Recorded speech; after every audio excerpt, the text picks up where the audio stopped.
post it for anybody who's late or is not here. It started off with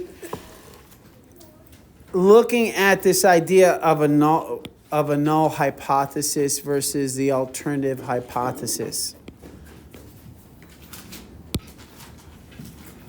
So the null hypothesis and the alternative hypothesis, let's look at and see where that comes from. First of all, hypothesis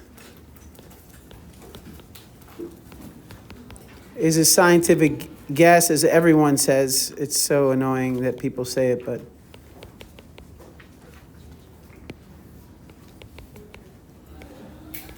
it's an educated guess if you'd rather. The key is that we know we don't know. It's based on the idea that we know we don't know.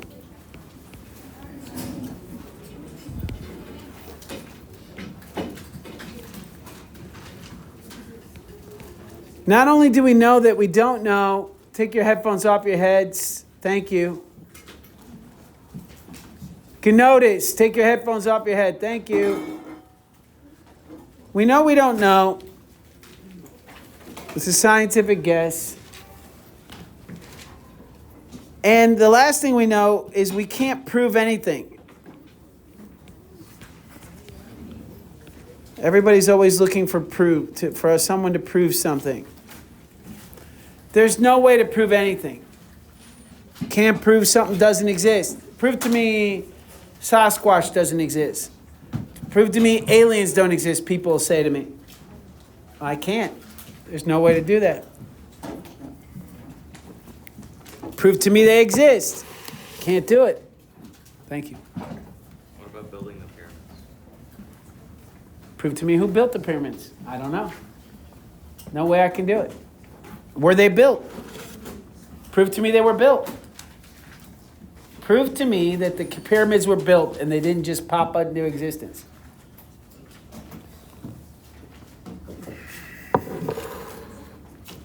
I can't prove anything. The only thing I can do is collect evidence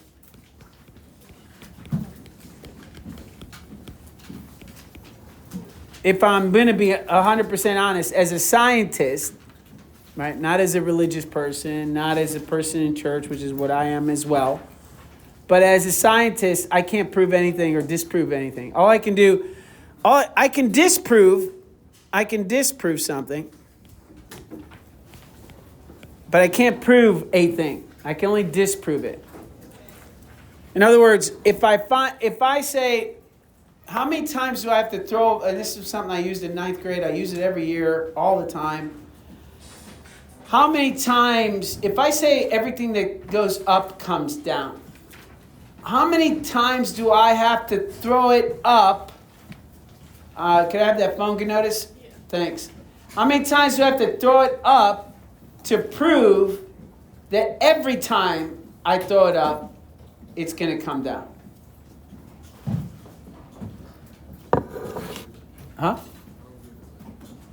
If I'm telling you that I'm making a statement, I'm making a hypothesis that I want to prove. Do you get that part? My hypothesis is every time I throw something up, it comes down. That's my hypothesis. How many times do I have to throw it up and it then come down for me to prove to you that every time I throw it up, it comes down? Yeah. No. Because how do you know it's not going to happen the next time I do it? Infinite. I'd have to do it for infinity. For eternity, I'd have to do it. To absolutely prove that every time I throw it up, it comes down. Now here's a reverse question. Let's look at the null hypothesis. How many times do I have to throw it up and it not come down to disprove that hypothesis? One time. If I throw it up and it doesn't come down, boom, the hypothesis is blown out of the water, isn't it? Yes or no? It's a simple idea, but if you don't think about it, and you don't really apply it, you're going to be lost when it comes to the null hypothesis and the alternate hypothesis. So we can disprove things, because once they're disproven, then what we do is we accept. So think of it as coming to a fork in the road. You have a question, and you set up an option. You set up, okay, it could be this hypothesis A, or it could be B. If I disprove A, then what I do is I accept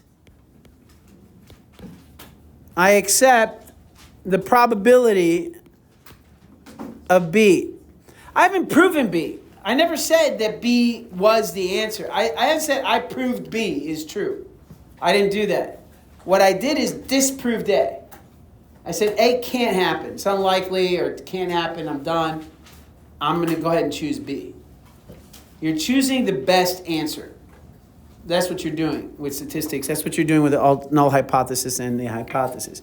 So you might think B is happening, but the first thing you have to do is, so instead of trying to prove the hypothesis, what we try to do is we look at it as either we make it a binary choice, a null hypothesis or a hypothesis.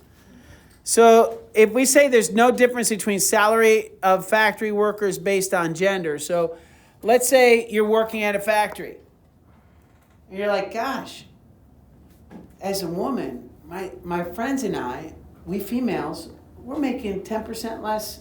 Every time we ask a guy how much they're making for the same job, they're making 10% more. There's something going on here.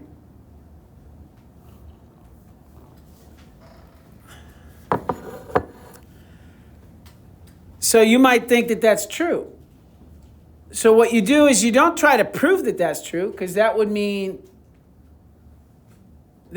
you would have to analyze every male salary and then every female salary and then make a comparison.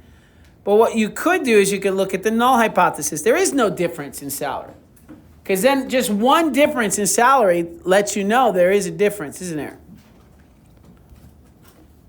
So what we do is you look at the null hypothesis. The null hypothesis, there is no difference. So whatever the hypothesis, the null hypothesis is the opposite. What would happen if that wasn't true? The male factory worker, the hypothesis, the null hypothesis here is there is no relationship between height and shoe size. And the alternate hypothesis, there is a positive relation between height and shoe size. So the bigger the shoe size, the taller the guy or woman. And the last null hypothesis example is the quality of brick in a mason's work is influenced by the on-job experience. So the better the job, that's the alternative hypothesis that's done, is the better the work experience is. So you could do a survey, ask them their job experience, then compare the work. And if it either has no impact or it has an impact, one or the other, you turn this into a binary decision. And then you try to find out if the null hypothesis is true, then you reject the alternative hypothesis. If you find the null hypothesis is false, then you accept the alternative hypothesis. That's all there is to it. This is the way statistics works. Yeah. You say null hypothesis is the opposite of the hypothesis? You can look at it as the opposite, of the alternative hypothesis. It basically means there is no relationship. One, the alternative hypothesis, there is a relationship. Since we can't prove it, let's try to disprove it. How do we disprove it? By proving the null hypothesis, by proving that there is no such relationship. If we can prove that there is no such relationship, then we can reject the alternative hypothesis. If there is a relationship, if the null hypothesis is not disprovable, then we have to accept the alternative hypothesis. We don't say we've proven it, we say we've accepted the alternative hypothesis. Then it goes through and it looks at chi-square, and it tells you, look, we're going to be looking at 0.05 or 5%. That's what we're looking at. And when we're looking at, and it tells you, it says we're going to work it through, but it has the degrees of freedom is however many different categories you have minus 1. If you have 3 groups, then you're looking at 3 minus 1, so you're going to be looking at at this row. Does that make sense? All right, so let's go ahead and take a look at the example. That gives you the equation here. It says, look, this is what the equation is. This is how these are the steps you're going to do to calculate. Now, most of you did this part correct, but you got the answers wrong. I gave you points, most of you, for it anyways, but you did the math right because the math is easy. All you're doing is adding and subtracting and dividing. Squaring. Squaring is the hardest thing you do here. As long as you can fill out a table and follow the steps, it's not difficult. I would be looking at the board if I were you, though. Just saying. So I worked out the problem step by step, and I added every detail I could think of. So it says, in this exercise, you will work through a series of examples to help you understand chi-squared analysis. Please show your work at each step, which some of you did, some of you didn't. Some of you showed your work, it was too messy to read. Some of you didn't show your work at all. I don't know if you copied, I don't know, because you didn't show your work. Please show your work, and don't just stop after you found a number. It says it right there. I don't know if you read it. In fact, I know some of you didn't read it at all. It's not after the number. Most of you just gave me a number. Yay! It means nothing. Number means nothing. The question, well, it doesn't mean nothing, but it's not the answer to the question. The question is, do you accept or reject the null hypothesis? That's the answer that all this math is meant to answer, is meant to solve. It's meant for you to get to. Think about what the answer means and answer the initial question. The chi-square equation basically says that for each different phenotype, because we're talking about genes here, in this case, purple and white flowers, we square the quantity of the observed minus the expected, then divide by the expected. That's all there is to it for each category. So you do it for the purple, and then you do it for the white. Then you add them together, and that's your critical value, and you compare it on your table. I mean, that's your chi-square, and you compare it to the critical value that you find on the table. So we take the sum of those values, determine the experimental results that are significantly valid in terms of our expected results. Confused? Read on. Okay, what is the deal with the chi-square stuff in the first place? The chi-square test is one of the most common ways that scientists use to tell if their data is significant in terms of their theoretical values when compared to those of their experimental results. This is true of not just scientists, but social scientists, not just biologists, but physicists, social scientists, psychologists, business people, medical doctors, pharmaceutical representatives, chemists, naturalists. I don't care what field you go into, chi-square is one of the most important statistical analyses you're going to use. There are others that are used for sure, but this is definitely one of those. So you will see this again, is my point. For example, if we use the trait P, flower colors, there's purple, I highlighted it in green, maybe I should have done it in purple, but there you go, is dominant to white. Little p is gets you white, big P anything gets you purple. You should know that. An F1 cross would theoretically give us 3 purple and 1 white. Well, how do we get that? Well, that would mean that you'd have to do this, the Punnett square. The Punnett square gives you the expected. That's the whole point of Punnett squares. Why do we do Punnett squares? Not for fun, although they are fun. They are fun.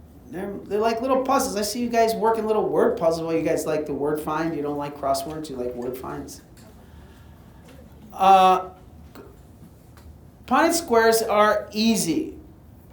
The simple monohybrid crosses. But they're fun. And they give you predicted values.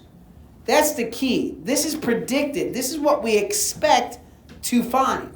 We are predicting that 3/4 of the next generation are going to be purple. Only 1/4 is going to be white. That is the prediction. That's the expectation. Well, what if we prove the null hypothesis? What would the null hypothesis be? That it's not going to be 3/4 purple, 1/4 white. If it's not 3/4 purple and 1/4 white, and it's statistically significant, in other words, it's not by random luck, then something else is going on.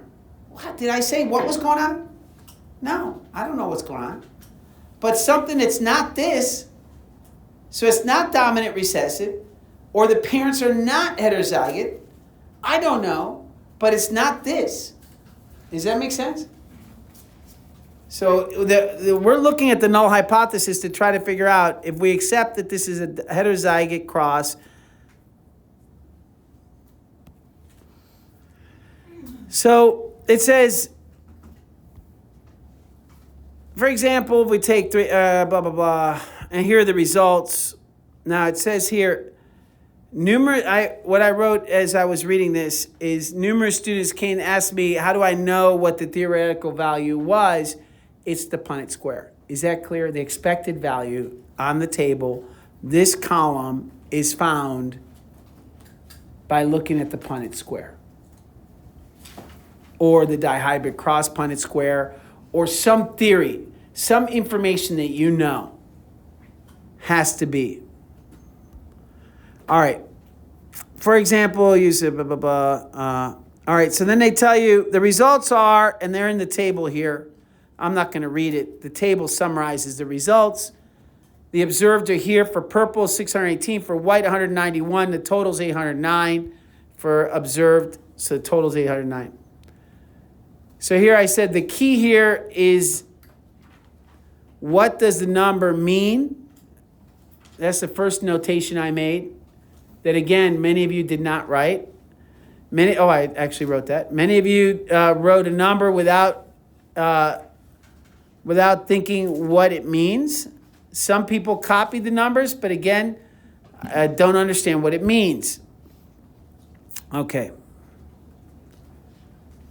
So when we look at these observed values, and they're different from what the expected is, and they will always be different. You will almost never get exactly what you expect. In fact, if somebody poses an experimental set of results that's exactly what people expect, what's the first thing that scientists think? They cheated.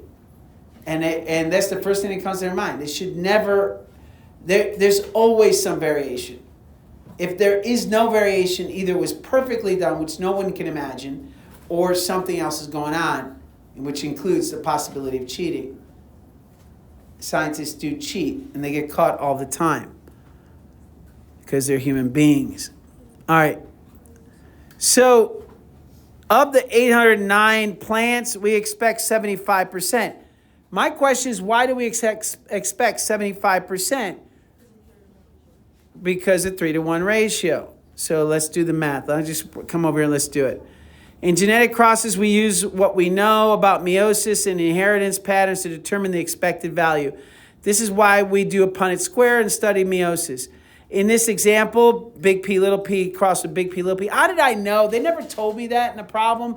If you read it, they never told you it was two heterozygotes. I know because it's the only way to get a 3-to-1 ratio in an outcome is to have two heterozygotes with a monohybrid cross. The only way to get 3 purple and 1 white. Yeah. Yeah, I don't know where they are. They're here somewhere. Didn't you submit them? Some of us online. If they're here, they're over there. I hope they didn't get thrown away. I had to clean up. So if they're here, they're underneath that computer somewhere on that desk. So yeah, they're here. I didn't move. I don't grade at home. I grade everything in building. Yeah. So when we go to explain like what the number means, is it okay if like the first 2 questions just like we accept the null hypothesis? That's good enough. That's good enough. We don't have to explain. Well, if they tell you to explain it, they might tell you to explain why. Yeah. If they ask you, if you're just asking you, do you accept or do you reject? You just say I accept or reject the null hypothesis. Now, if they ask you on the test, explain why, then yes, you have to explain why.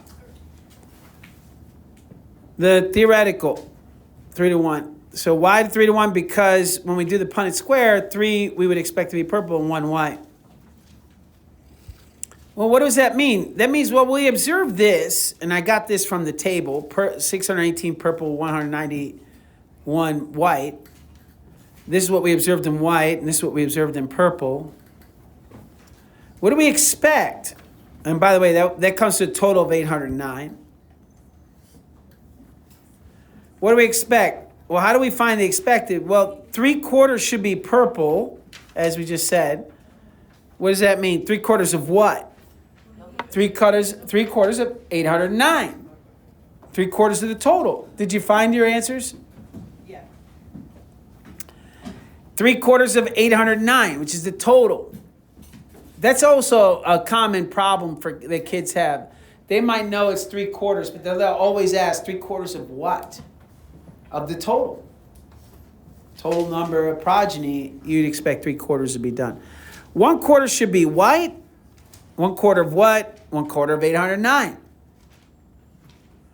How many purple do I expect? Well, 0.75 times 809 should give me about 606.75.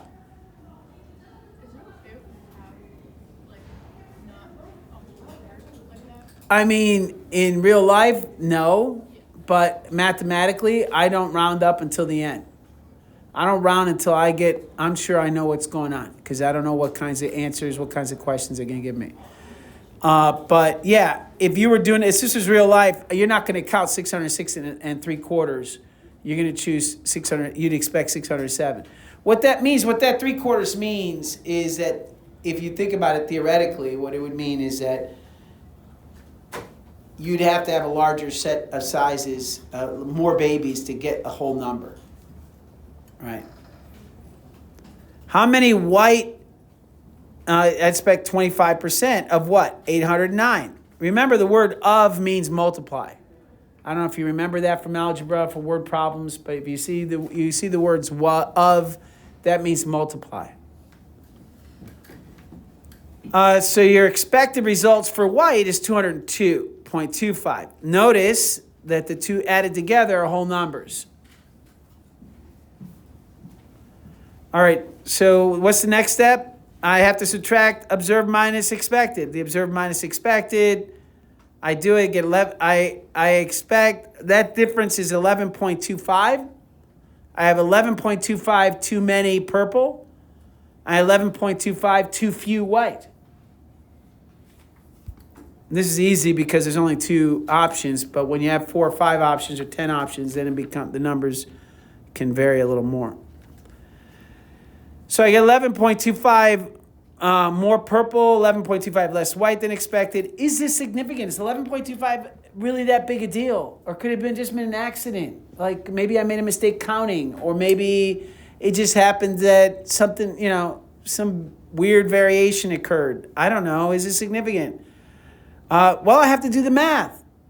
So I take the observed minus the expected, I square it for purple, and that gives me 126.56. I do the same for white, it gives me 126.56. Notice that makes the squaring it makes everything positive. That's good for comparing. What's the next step after I've squared it? I have to divide by what? By the expected. So then for the purple, I would take 126.56 and I would divide it by what is my expected?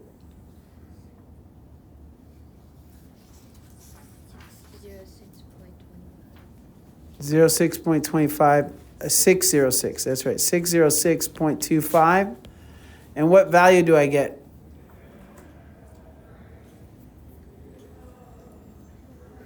What value do I get for purple? 0.199. And then I do the same thing for white. Could someone close that door? I have 126.56. And I divide it by the expected there, which is what? 202.25, which equals what number? 0.599. Now I've gotten, let's go back to the table. So that's where I got these numbers. Notice, I don't know what I just did. So here you see, those are the numbers we got here. They got them, they gave you the numbers. This is an example, so I'm just showing you how they got those numbers. 0.599, 0.199. How'd I do it? Observed minus expected squared divided by expected. That's what gave me these two. I add these together, and I get 0.798. Well, what do I do with that number? That, by the way, this is chi-square.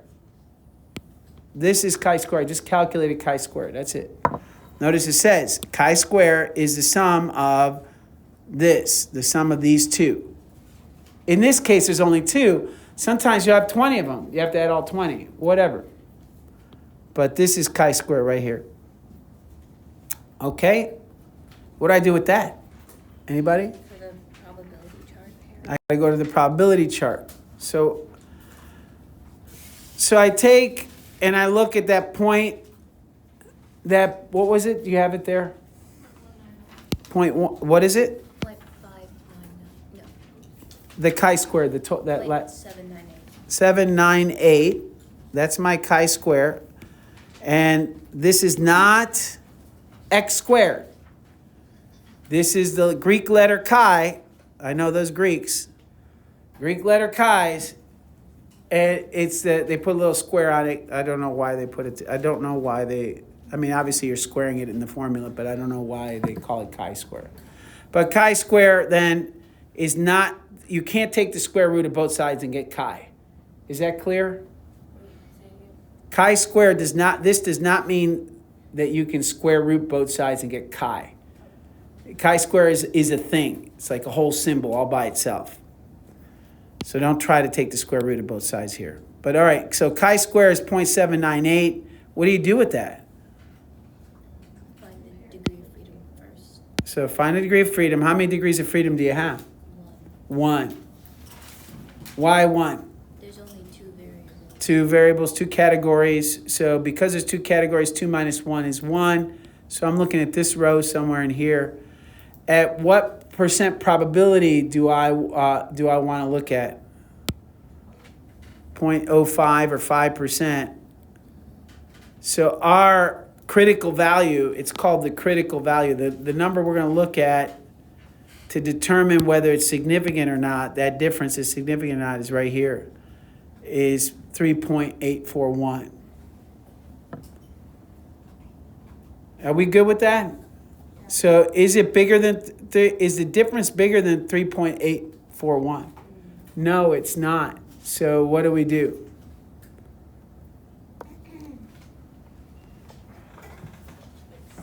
Accept the null hypothesis, which means what?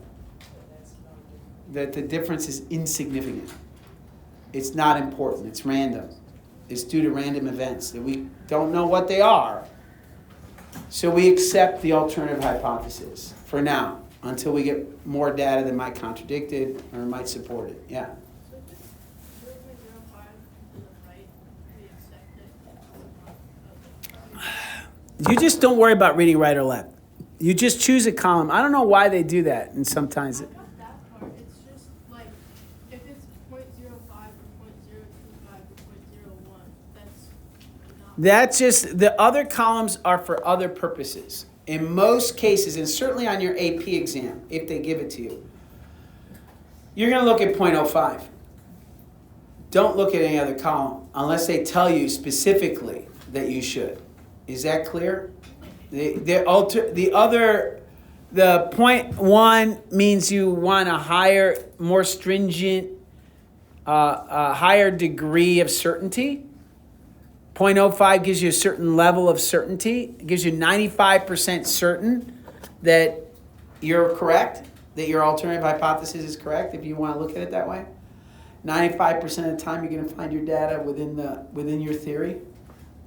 within the area of your theory. I have a question. Yeah. So as you go to the left of the chart, the numbers get smaller. Yeah. So it's harder to get that number. right. So you're more certain. But wouldn't it be the other way? Because if you're going to the right, it'd be like 97% true.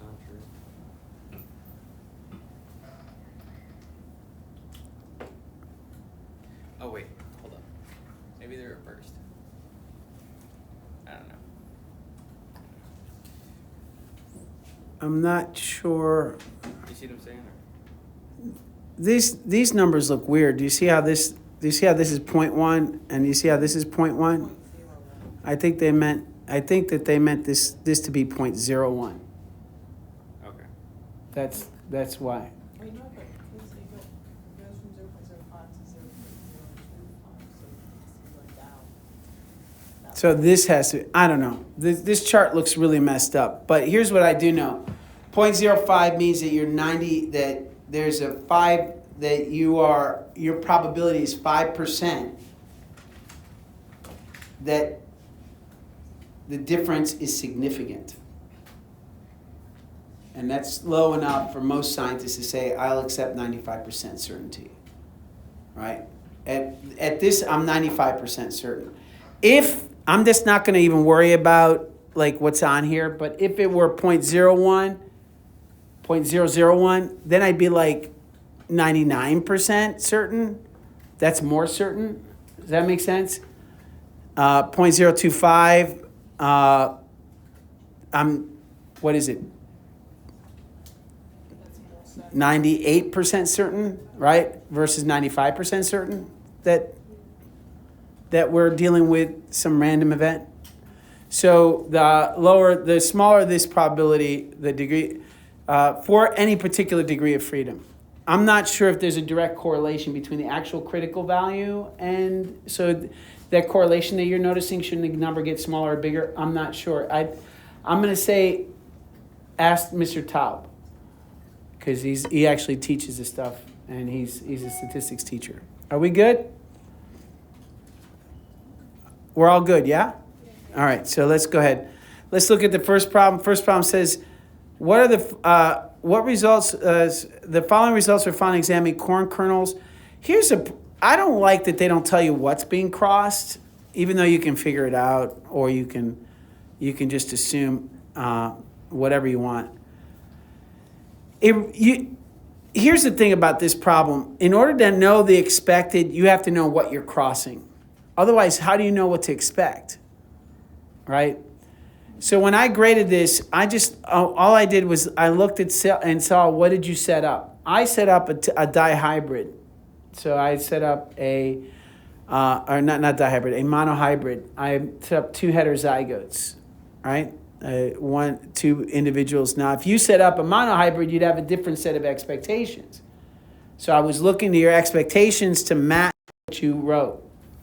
If you didn't do that, how did you know? I went based off of the numbers. It just looked like it would be 75%, 25%. So you just kind of looked and said, I think it's going to be close to 75, 25, so I think that's what I'm going to go with. That's fair. Can you just say there's 2 groups? 2 groups into 1 ratio? No. I'll show you why in a minute. So, I think there's more over there. But let's look at another example. This was 3/4 to 1/4. I like your thinking, but you got to be careful with that thinking because it could lead you to a wrong answer, okay? I mean, that's what I kind of did too. I just set it up this way. Now, the other option is you could do a y, little y with little y, little y. That could have been the parents as well, in which case you'd have a different set of expectations, right? You'd have 50%, right, would be yellow, and 50% would be white.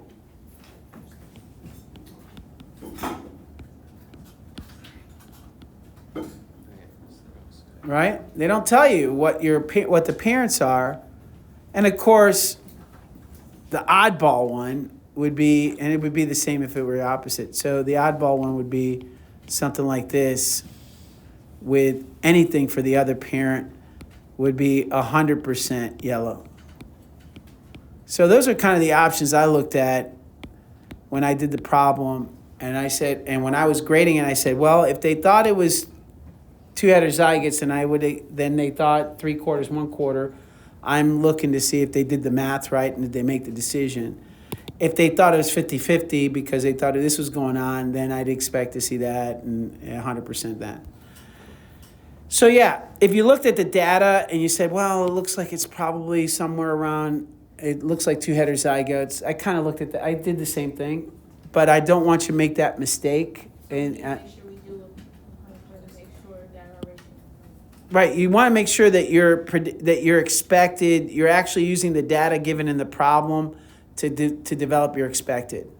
99. They should have given you what they were crossing. They did not. If it was an AP exam, I'm sure they would give you what you're crossing. I don't think they would give you the data. They might give you the data and say, what's the likelihood that this is 2 heterozygotes, right? Or something like that. But they wouldn't ask you to do chi-square and work like this without giving you what they crossed. All right, so I did the total. Why did I do the total real quick? That's right, so I can actually find some numbers to use. So I went on 3/4. I said 3/4 yellow, 1/4 white. A total of 10,194. I said expected was 75%. 75% of that is 7,645.5. I expected 25% white, which is 10,194. Again, wait, no, I'm sorry, 25% of 10,194, which gives me about 2,548.5. Again, if I add the two together, I should get 10,194. I can check my answers that way. How did you get the ratio? What ratio? 3/4, 1/4? Yeah. From the Punnett square? 3/4 yellow, 1/4 white. Does that make sense? And you did heterozygous yellow and homozygous white? No, I did heterozygous yellow, heterozygous white. See? Heterozygous yellow, heterozygous white. I just said to get white, I need 2 homozygotes. Oh, so I need it's 2 yellow parents. two yellow parents, yeah, that are heterozygote. I could have done 1 white parent, 1 heterozygous yellow, or I could have done 1 homozygous yellow with anything else, and I would have got different ratios. But the reason I chose this one is exactly the reason she chose this one, is that the numbers look closer to 3 to 1. But there's no, like I said, on a test, an actual test, they wouldn't do this. They would give you what they crossed. All right. So we get the expected yellow, expected white. These are the numbers we expect. We take the observed minus the expected, and we get some number. Because there's only 2 values, these 2 numbers should be the same. But if there's 3 or 4 categories, 5 or 6 categories, these numbers won't be the same necessarily. Probably won't be, actually. All right, so what do we do next? We have the observed minus expected. What do we got to do? So chi-square is equal to the sum of, and I could do it on a table. They suggest to go ahead and do a table every time. I agree. I think it's the best way, but I'm not going to do the table. It's observed minus expected, square it, then I divide it by the expected. So I sum that up. Again, if I have 2 categories, I'm going to do it for yellow, and I'm going to do it for white. I'm going to go ahead and do the table, but it's going to be a shortened table. So observed minus expected, that's 112. For yellow is 112.5. It's negative 112.5 for white. I square it, and that makes everything positive. 112 squared, 112.5 squared is, anybody have it already? It would be 12,656. 112.5, square it. What? I got No, that's wrong. 12656.25. Sorry, why do I keep getting these weird numbers? 112.5, square it. I get 12. Yeah, I think you're square rooting it. The way I do it. If I square 112, I expect a really big number. It's 12,000. I get 12,656. Is everybody okay with that? 12,656.25. And of course, it's going to be the same here. And this can be positive because we're squaring, and that's what squaring does for you, or one of the things it does for you. And then, of course, I divide that by what the expected was, and the expected for yellow was 7,656. So I take that number and divide by 7,645. 1.66 and 1.66. Yep, and 4.97. 4.97. Total 6.63 is. 6.63 Yep. that's my chi-square. So now I use that in the table, 6.63 with 0.05. How many degrees of freedom? 2? One. 1, yeah. Still we have 2 categories, so we subtract 1, that's 1. So we have the number 6.63. Do we accept that this difference is due to random luck? No. We reject the null hypothesis, so we have to, is not due to random luck. It's not due to random luck. So something else is going on. It is not this kind of, something else is going on. Numbers, the difference from the expected is too much. Can you do the square for number 2? I'm going to do all of them in a sec, one at a time. Is that okay with everybody? Is this helpful? People ask me to do this, that's why I'm doing it. All right, so reject the null hypothesis.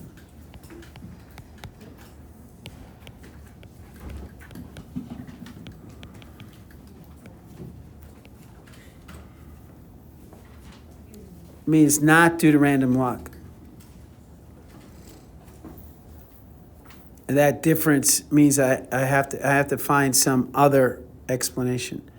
The following results were found when examining pea plants for the traits pea plant height, tall versus short, and flower color purple, dominant to white, recessive. So is this when you have like the 4? Yeah, this would definitely is going to be a dihybrid cross.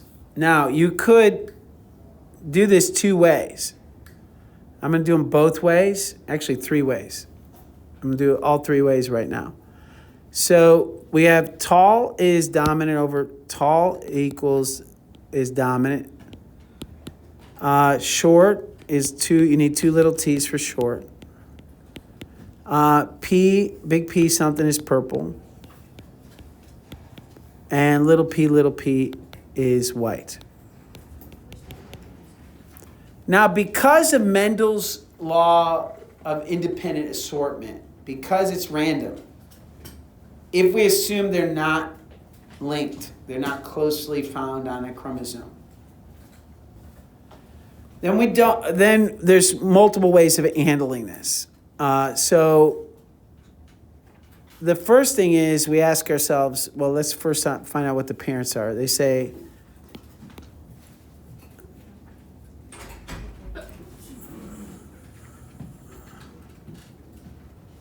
again, they don't tell you what the parents are. I'm going to go ahead and just assume they're double heterozygotes. Let's assume they're double heterozygotes.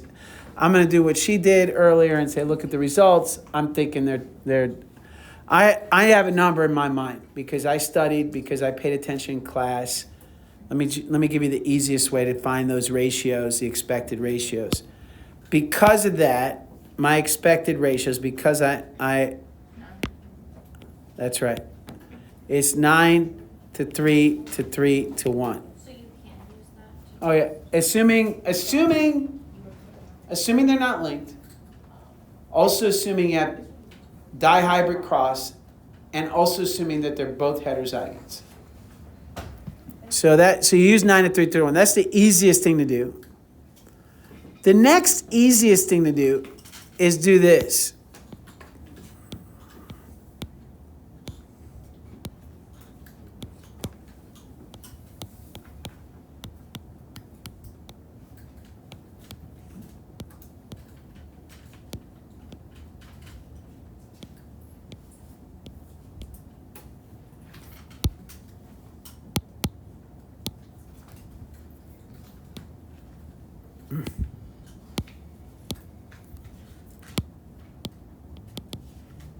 It has to be the center.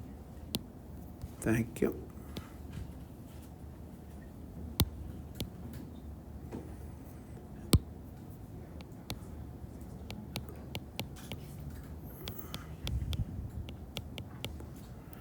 So what this tells me is, if I want to know the probability of knowing of having tall and purple, I'd have to say, well, there's 3/4 chance of getting tall, and there's 3/4 chance of getting purple. So 0.75 times 0.75 equals, I don't know what number that is. Somebody's going to help me. 0.565. All right. So 56% chance of getting tall and purple. If I want to look at tall and white, then I'd still use 0.75, but here I'd use 0.5. Oh, not 0.5. What am I talking about? 0.25. And what would that be? 0.187. And if I want to look at short and purple, then again, it's going to be the same, 0.187, except the opposite's going to be here, right? And then the last is short and white, and that's going to be 0.25 times 0.25, which is 0.125. So this is the easiest way to do it without doing that giant Punnett square. Because, and also it's the best way to do it in my opinion. I know we teach it that hybrid crosses, and they show you 16 squares, and it's kind of crazy. You have to do all that counting. It is still useful to do that. But because you can take each individual gene and do this with each individual, could you close that computer, Gnotis? Thank you.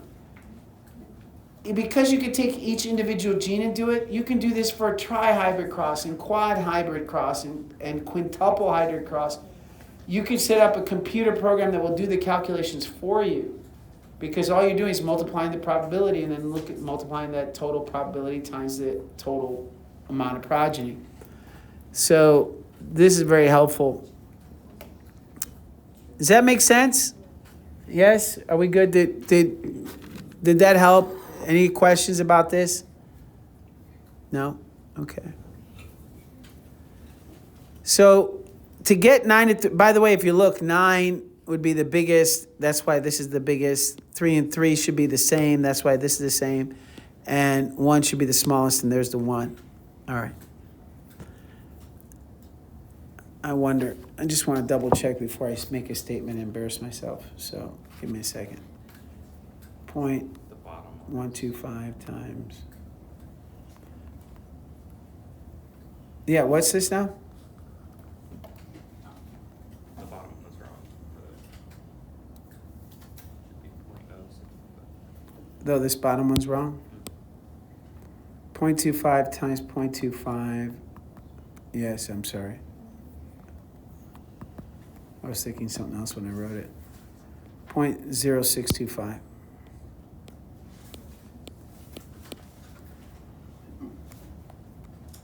Now, if I take this and I multiply it times 9, what number do you think I'd get? Times 9. There's a reason I'm saying times 9. You'll see in a minute. If I take this percent chance and I multiply it times 9, what number would I expect to get? the one at the top. But the one at the top is 5625. Yeah. That's 5625. Okay. Sorry about that.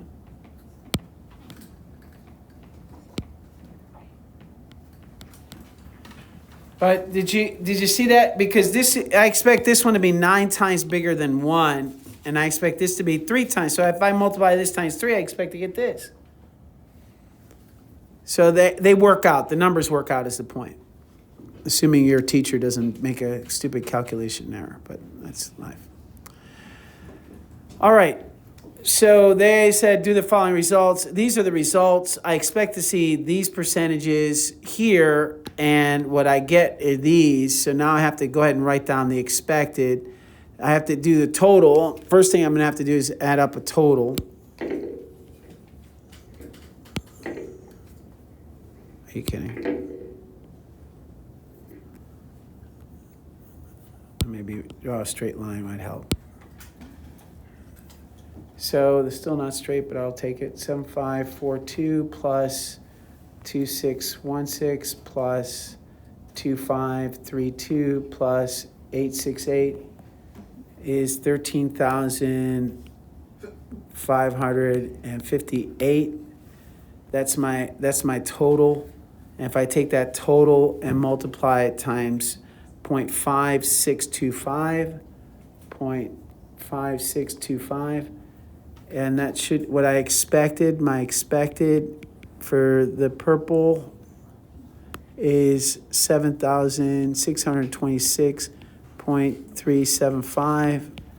My expected for both of these, actually these two are going to be the same number, and that is 0.187.